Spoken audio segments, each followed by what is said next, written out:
Hello students, आज हम class 11th का यूनिट 2 का चैप्टर 3 पढ़ेंगे जो हमारे सिलेबस के अंदर है। और इस सिलेबस के अंदर हमें बताया कि drainage system of India, Bharat का अफवाह तंत्र कैसा है, उसके बारे में हम चर्चा करेंगे आज। और उसके बारे में जो है चैप्टर के बारे में हम डीपली जानकारी लेंगे। तो हमने देखा कि हमारा जो इंडिया है उसमें बहुत सारे ऐसी रिवर्स है। मोस्ट ऑफ रिवर्स जो है the water discharge of Bay of Bengal और अरेबियन सी, यानी भारत की कुछ ऐसी नदियां जो हैं जो बंगाली की खाड़ी में और अरब की सागर में जो है वो अपने पानी को घेर रही है, ठीक है। और कुछ ऐसी जो है इंटरनल ड्रेनेज रिवर्स हैं, आंतरिक प्रवाह वाली नदियां जो है उनका फ्लो जो है कहीं ना कहीं आप पता है या तो बे बंगाल या फिर अरेबियन सी, यानी बंगाली खाड़ी में या फिर अरब के सागर में जो है आंतरिक प्रवाह के कारण जो है अपनी नदियाँ जो हैं ये वहाँ पर अपने पानी को समुद्र के अंदर मिला रही है। तो मोस्ट ऑफ रिवर्स जो है उसका ओरिजिन यानी उत्पत्ति जो है और उसका जो लास्ट एंडिंग पॉइंट है, ठीक है, द वाटर डिस्चार्ज ऑफ सी यानी सागर के अंदर। तो हमारे सी को, इस सागर को जो है, महासागर को जो है ग्रेवयार्ड ऑफ रिवर यानी नदी का कब्रिस्तान भी कहा जाता है इन सागरों को, महासागरों को, क्योंकि नदी यहाँ पर जाकर जो है जब वो अपने पानी को घेर रही है तो ये क्या होता है, एक तरह से नदी खत्म हो जाती है, ठीक है। तो ओरिजिन से लेके एंडिंग पॉइंट, तो हमारा जो ओरिजिन से जो एंडिंग पॉइंट है उस टॉपिक पर आज हम चर्चा करेंगे। And that is a drainage system. ये क्या है, एक अफवाह तंत्र है, ठीक है। नदी जहाँ से शुरू हो रही है जहाँ पर ख़त्म हो रही है, तो इस बिटवीन दिस रूट यानी इस बीच का जो मार्ग जो है जहाँ से वो चल रही है, जहाँ से वो ख़त्म हो रही है, तो इसके बारे में आज हम डिस्कस करेंगे ड्रेनेज सिस्टम, ठीक है। तो ड्रेनेज सिस्टम क्या होता है, बाई रूट यानी एक मार्ग, एक निश्चित मार्ग के द्वारा होता है। तो ऐसे बहुत सारे क्वेश्चन जो है चैप्टर के स्टार्टिंग में दे रखे हैं, ठीक है। हमारे यहाँ पर अब जब आप इसको रीड करेंगे तो आपको पता पड़ेगा कि बहुत सारे क्वेश्चन है कि most of river the water discharge of Bay Bengal and most of river of water discharge of Arabian Sea, यानी भारत की कुछ नदियाँ जो हैं बंगाली खाड़ी में अपना पानी घेर रही है या फिर कुछ अरब सागर के अंदर घेर रही है। अब ऐसा क्यों हो रहा है, वाई, क्यों, ऐसे बहुत सारे क्वेश्चन हैं, ठीक है। तो सबसे पहले अगर हम देखें तो हमारे जो रिवर्स जो है, ड्रेनेज सिस्टम जो है, उसका हमारे इंडिया का जो स्लोप है वो तो है हमारे एक वेस्टर्न में और एक ईस्टर्न में, ठीक है। तो जो हमारा ईस्टर्न जो पार्ट है, ईस्टर्न कोस्टल एरिया है, वहाँ पर स्लोप जो है वो काफ़ी हमारे इंपॉर्टेंस रखता है। And the most of river the water discharge of Bay Bengal, यानी भारत की अधिकतर नदियाँ जो हैं वो कहाँ पानी गिर रही है, बंगाल की खाड़ी के अंदर। और जो हमारी जो 20% 30% जो रिवर है the water discharge of Arabian Sea, यानी भारत की कुछ ऐसी नदियाँ जो हैं जो 30% जो पानी का गिर रही है अरब सागर के अंदर। और तो इस तरह से हम देखें तो हमारा जो मोस्ट ऑफ जो हमारा एक तो water divider, water shade, catchment area, ठीक है, ये बहुत सारे ऐसे इंपॉर्टेंट टॉपिक है जिस टॉपिक के अंदर हम पढ़ेंगे। तो आइए हम इसको अब शुरू करते हैं। देखिए आप, तो पहली बात तो होता है ड्रेनेज, ठीक है। ड्रेनेज क्या होता है, अकॉर्डिंग टू स्लोप यानी ढाल के अनुसार क्या होता है, द स्टार्टिंग ऑफ ड्रेनेज यानी ढाल के अनुसार जो है पानी बहना शुरू करता है, ठीक है। फर्स्ट तो हम देखें, अगर हम ड्रेनेज सिस्टम देख रहे हैं, ठीक है, तो टॉप टू बॉटम यानी ऊपर से नीचे की ओर,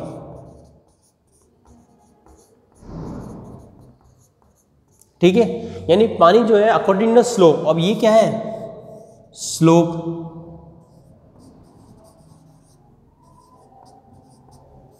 ठीक है।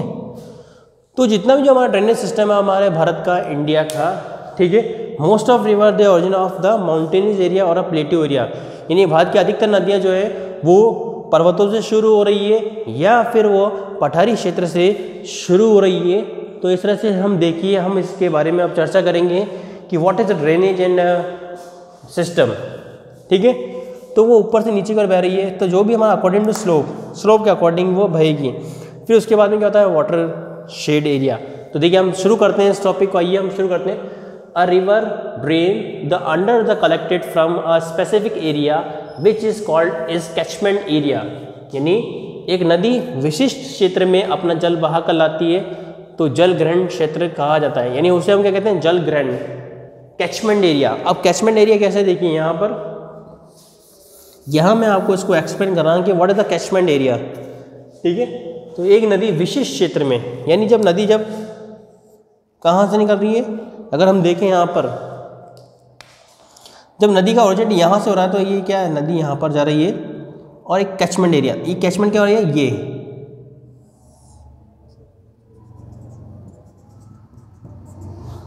ठीक है, ये क्या हमारा कैचमेंट एरिया है। और इस कैचमेंट एरिया में क्या हो रहा है, यहाँ पर देखिए आप,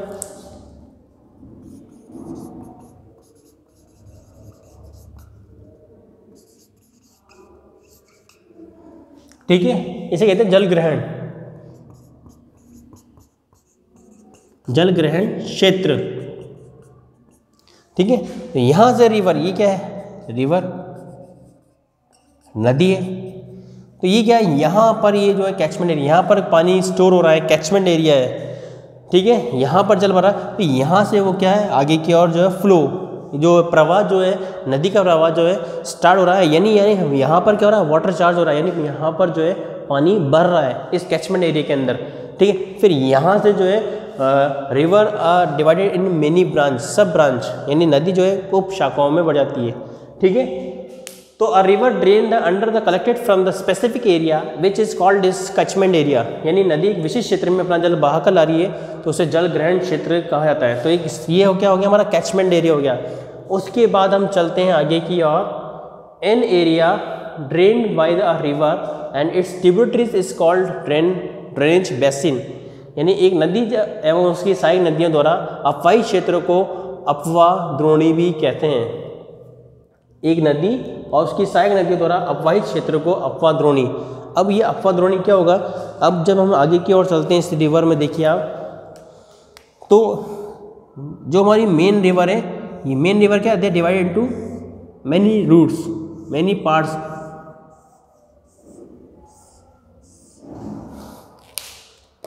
that is a drainage basin. ये सब क्या है,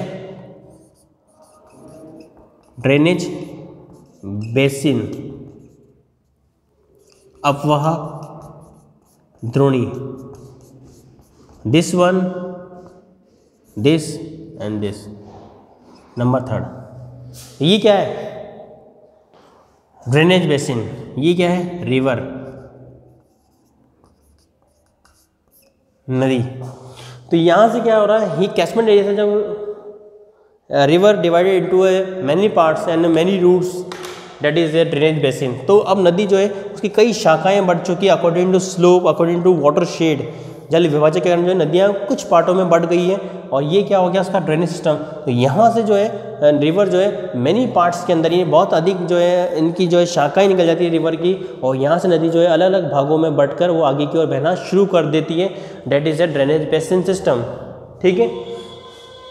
तो यदि हम देखें तो हमारे भारत के अंदर जो है मोस्ट ऑफ जो हमारा वेस्टर्न पार्ट जो है, ईस्टर्न पार्ट जो है, वहाँ पर हमको जो है ड्रेनेज बेसिन मिलेगा, और जो मोस्ट ऑफ हमें अगर हम देखें तो वेस्टर्न पार्ट जो हमारा पूर्वी, अगर हम देखें इसके अपोजिट हम देखें तो हमारा जो ईस्टर्न घाट, पूर्वी जो घाट है हमारा, वहाँ पर आपको ये ड्रेनेज बेसिन काफ़ी ज़्यादा मिलेगा। वहाँ पर देखिए आप अगर हम देखें ब्रह्मपुत्र है, गंगा है, यमुना है, उसके बाद नर्मदा है, ताप्ती है, कृष्णा, ये सभी क्या है, इनका यहाँ पर जो है ड्रेनेज सिस्टम है इन ईस्टर्न घाट, पूर्वी घाट पर।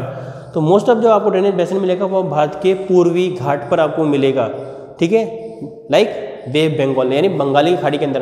तो यहाँ पर देखिए जो हमारा ईस्टर्न पार्ट है, मोस्ट ऑफ ड्रेनेज सिस्टम आपको कहाँ मिलेगा, भारत के पूर्वी दिशा के अंदर, यानी ईस्टर्न पार्ट के अंदर।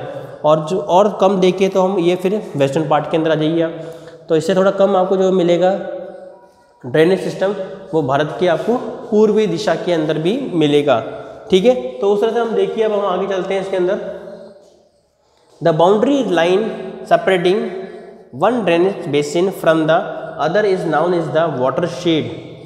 एक अपवाह द्रोणी को दूसरे से अलग करने वाली सीमा को जल विभाजक या जल संबर भी कहते हैं, ठीक है। तो what is the water shed? Water shed क्या होता है? A boundary line separate from the drainage basin from the other is known as the water shedded, ठीक है। अब ये देखिए वाटर शेडेड क्या होता है?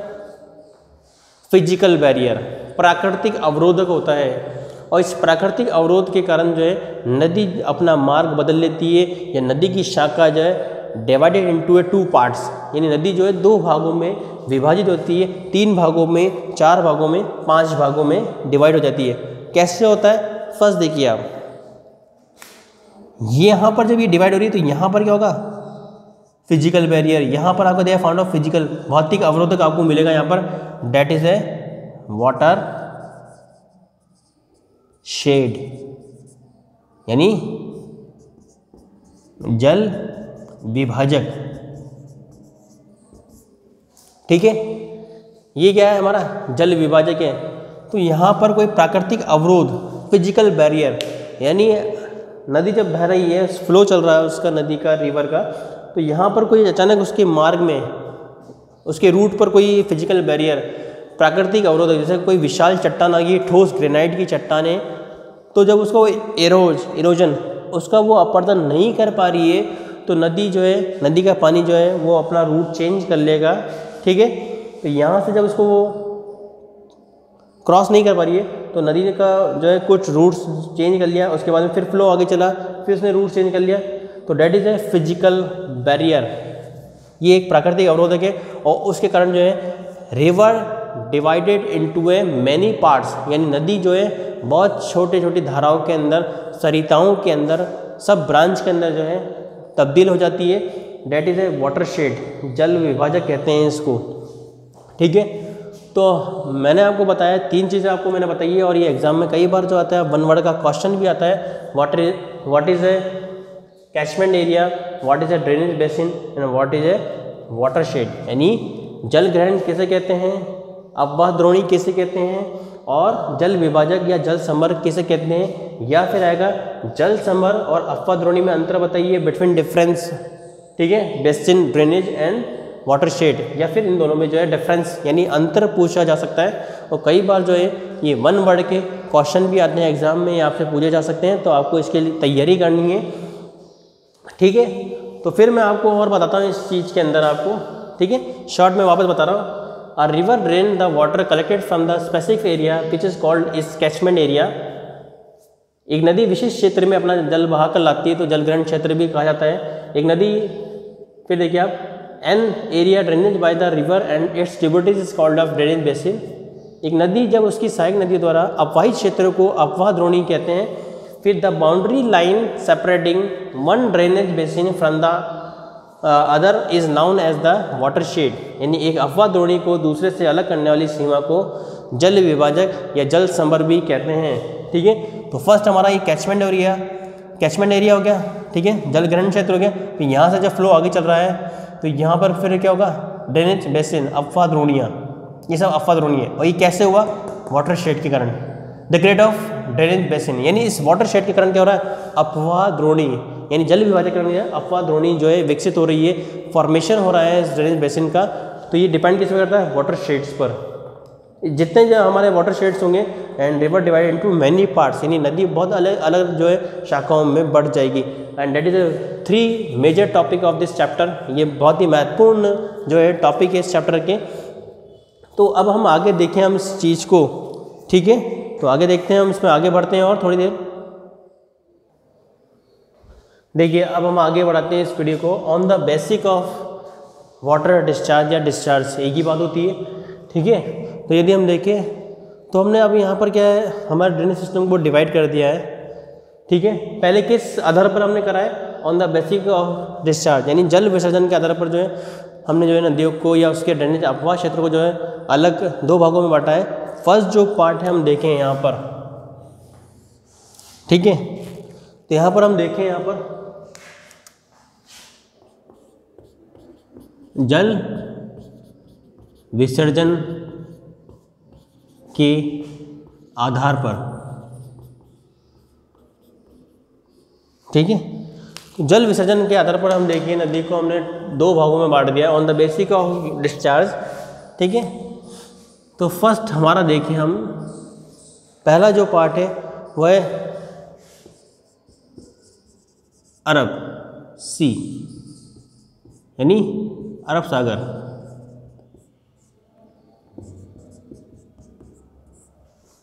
सेकंड पार्ट हम देखें, यानी फर्स्ट पार्ट, ये सेकंड पार्ट हो गया हमारे, वह है वे ऑफ बंगाल, बंगाल की खाड़ी। ठीक है, तो हमने यहाँ पर जो है हमने कुछ पार्टों में on the basic of discharge, यानी पानी जब नदी अपना जब पानी समुद्र के अंदर गिर रही है तो उस आधार पर जो है वाटर डिस्चार्ज के आधार पर जो है हमने नदियों को दो भागों में बांट दिया है। पहला जो पार्ट है, ठीक है, पहला जो पार्ट है वो देखिए वो है अरब सागर, अरब सी। सेकंड जो पार्ट है वे बंगाल, बंगाल की खाड़ी में। ठीक है, तो यदि हम देखें तो इंडिया की जो मोस्ट ऑफ रिवर, उस मोस्ट ऑफ रिवर में थोड़ा कुछ जो रिवर जो है वो केवल 23 जो वाटर है हमारा रिवर का वो कहाँ पर जा रहा है, अरेबियन सी के अंदर। और ठीक है, और हम देखें तो 77% जो वाटर जो है वो कहाँ जा रहा है, बंगाल की खाड़ी में। तो भारत की नदियाँ यानी मान लीजिए अगर 100% वाटर डिस्चार्ज कर रही है तो उसमें से, ठीक है, 23% जो है वाटर कहाँ जा रहा है, अरब सागर के अंदर। और उसके बाद सेकंड जो कहाँ जा रहा है, बंगाल, बंगाल की खाड़ी के अंदर।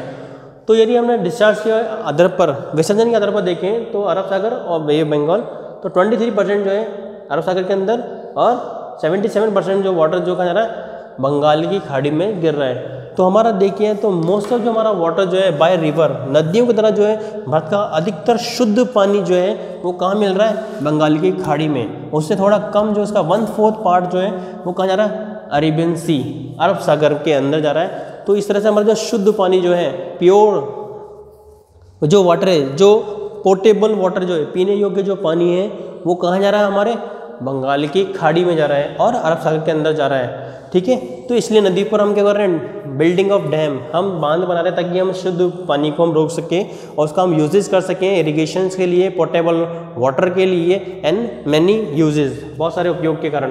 तो फर्स्ट जो हमारा जो होता है, हमारा जो डिक्लेरेशन होता है the classification of drainage system. So first part हमने क्लियर कर दिया यहाँ पर on the basic of discharge, जल विसर्जन के आधार पर। ठीक है, यहाँ तक आपको समझ में आ गया। यानी भारत का जो मोस्ट ऑफ द स्लोप जो है वो कहाँ पर है, वे बंगाल, बंगाल की खाड़ी के अंदर है। इसलिए मोस्ट ऑफ रिवर जो है वाटर डिस्चार्ज ऑफ वे बंगाल, बंगाल की खाड़ी में जो है वो अपना पानी को गिर रही है। अब यहाँ पर भी हम देखें अरब सी के अंदर हम देखें यहाँ पर तो इंडस है, यहाँ पर देखें अब कौन कौन सी इसका एग्जाम्पल देख लो, इंडस यानी सिंधु नदी,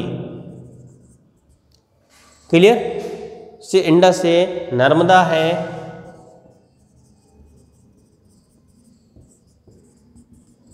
ठीक है, ताप्ती है। ठीक है, ये क्या है, example of water discharge of Arabian Sea, Tapti है। फिर आपके माही है, ठीक है, और उसके बाद में देखिए हम पेरियार,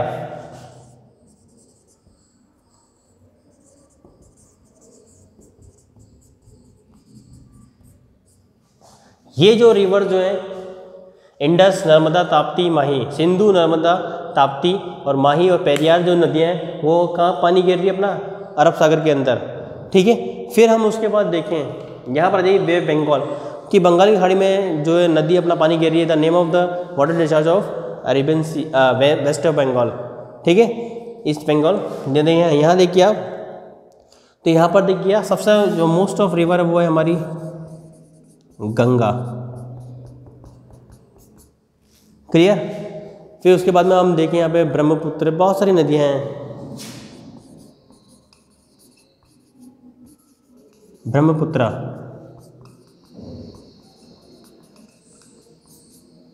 ठीक है, ये ऐसे कुछ जो रिवर है। फिर महानदी,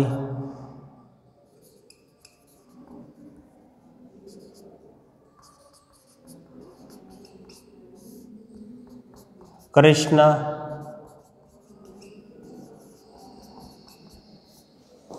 ठीक है, ये जो रिवर है ये कहाँ गिर रही है पानी, वे बंगाल, बंगाल की खाड़ी में अपना पानी गिर रही है। ठीक है, तो इस तरह से आप कुछ आपको नेम भी पूछे जा सकते हैं। Which river water discharge of way Bengal and which river of water discharge of Arabian Sea, यानी भारत की ऐसी नदियों के नाम बताइए जो बंगाली खाड़ी में अपना पानी गिर रही है, या भारत की कुछ ऐसी नदियों के उदाहरण बताइए जो अरब सागर में अपना पानी गिर रही है। ठीक है, तो इस तरह से ये एग्जाम में शॉर्ट क्वेश्चन में भी ये बनता है 1 वर्ड के अंदर। तो on the basic of discharge यानी जल विसर्जन के आधार पर जो है हमने इसको डिवाइड कर दिया है। ठीक है, तो इस तरह से आपको ये टॉपिक समझ में आ गया है। बढ़ते हैं हम आगे टॉपिक की ओर। अब आगे देखिए, इसमें चलते हैं। On the basic of size of the watershed, जल संवर के आधार पर जो है हमने जो है भारत के ड्रेनेज सिस्टम को यानी इस रिवर को जो है 3 भागों में बांट दिया है, डिवाइड कर दिया है। फर्स्ट देखिए आप, ठीक है, फर्स्ट जो है वो आपके 2020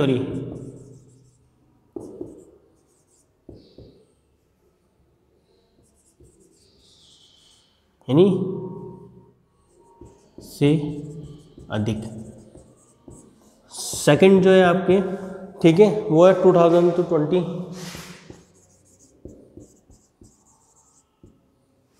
क्लियर किलोमीटर।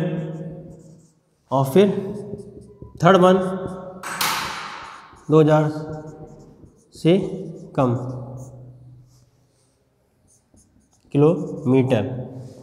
ठीक है, तो देखिए यहाँ पर अब हमारा इंडिया की कुछ ऐसी मोस्ट ऑफ जो रिवर हैं वो क्या कर रही है, अपना वाटर डिस्चार्ज कर रही है। और फिर हमने इसको जो है अब on the basic of size of water shades, ठीक है, हमने उसको बांट दिया है 3 भागों में। पहला 20,000 किलोमीटर से अधिक क्षेत्र जो ग्रहण कर रही है, दूसरा 2000 से 20,000 के अंदर जो क्षेत्र को कवर कर रही है भारत के लैंडफॉर्म को, और फिर 2000 से कम। तो इस तरह से हमने जो है कुछ नदियों को बांट दिया है। अब देखिए, major river basin with the more than 20,000 square kilometre of catchment area, यानी जिस नदी का क्षेत्र जो है 20,000 किलोमीटर से अधिक वर्ग किलोमीटर क्षेत्र उसने घेर रखा है, वो क्या है, इस फर्स्ट कैटेगरी के अंदर आती है। उसमें देखिए आप ब्रह्मपुत्र, गंगा, कृष्णा, नर्मदा, ताप्ती सभी इसके अंदर आती है। सेकंड देखिए आप 2000 से 20,000 square kilometre in comprising of 44 river basin of such of Kalindi, Periyar, मेघना एंड एटीसी। एंड थर्ड देखिए आप 2000 किलोमीटर वर्ग किलोमीटर के अंदर में देखिए आप बहुत सारी ऐसी रिवर जो हैं वो अपना वाटर डिस्चार्ज कर रही है। तो यहाँ पर देखिए आप जो most of those river they cover of 20,000, अब यहाँ पर स्क्वायर, क्लियर, स्क्वायर है यहाँ पर, ठीक है, स्क्वायर किलोमीटर यानी वर्ग किलोमीटर। तो ऐसी नदियाँ जो हैं जो 20,000 से अधिक क्षेत्र को जो है कवर कर रही है, ड्रेनेज सिस्टम अपना क्रिएट कर रही है, अफवाह क्षेत्र अपना बना रही है, तो उसको इस पहली कैटेगरी के अंदर रखा गया है। वे नदियाँ, वो दोज रिवर जो 2000 से 20,000 किलोमीटर के अंदर अपना क्षेत्र कवर कर रही है, अफवाह क्षेत्र बना रही है, फॉर्मेशन कर रही है, उसको सेकंड कैटेगरी में रखा है। थर्ड कैटेगरी देखिए 2000 से कम, ठीक है। तो यहाँ पर हम मोस्ट ऑफ देखिए गंगा है, ब्रह्मपुत्र है, ऐसी देखिए गंगा है, तो यहाँ पर कालिंदी, इस तरह से बहुत सारी नदियाँ जो है यहाँ पर जो है कृष्णा, ठीक है, कृष्णा यहाँ नहीं, तो इस तरह से बहुत सारी जो रिवर जो है इस तरह से जो अपने एरिया को कवर कर रही है। और फिर इसमें देखिए यहाँ पर आ जाइए माही, इस तरह से कुछ रिवर जो है अकॉर्डिंग टू वाटरशेड, ठीक है, तो इस तरह से हमने इसको डिवाइड कर दिया है। थर्ड फॉर्म देखिए इसका लास्ट जो है इस टॉपिक का। उसके बाद देखिए हमने हमारा जो ड्रेनेज सिस्टम है इंडिया का, उसको भी हमने कुछ फिजियोग्राफिक यानी हम देखें तो भू आकृतिक आकार पर, भू आकृतिक आधार पर हमने इसको डिवाइड कर दिया है फिजियोग्राफिक। तो फिजियोग्राफिक यूनिट भू आकृतिक आधार पर जो है हमने ड्रेनेज सिस्टम को डिवाइड कर दिया है। फर्स्ट है हिमालयन ड्रेनेज यानी हिमालय अपवाह, सेकंड है ब्रह्मपुत्र ड्रेनेज यानी ब्रह्मपुत्र अपवाह, और फिर है पेनिसुलर प्रायद्वीपीय तंत्र, ठीक है। तो फिजियोग्राफिक भू आकृतिक आधार पर जो है हमने भारत के इस ड्रेनेज सिस्टम को, अफवाह क्षेत्र को 3 भागों में बांट दिया है। हिमालयन ब्रह्मपुत्र पेनिसुलर, हिमालय अफवाह, ब्रह्मपुत्र और प्रायद्वीपीय क्षेत्र का अफवाह क्षेत्र। तो इस तरह से अब हम आगे जब चलेंगे इस चैप्टर के अंदर तो हम हिमालयन, ब्रह्मपुत्र और पेनिसुलर सिस्टम के बारे में बात करेंगे। तो आज की वीडियो में इतना ही काफ़ी है, मिलते हैं फिर आपके नेक्स्ट वीडियो में। थैंक यू, धन्यवाद।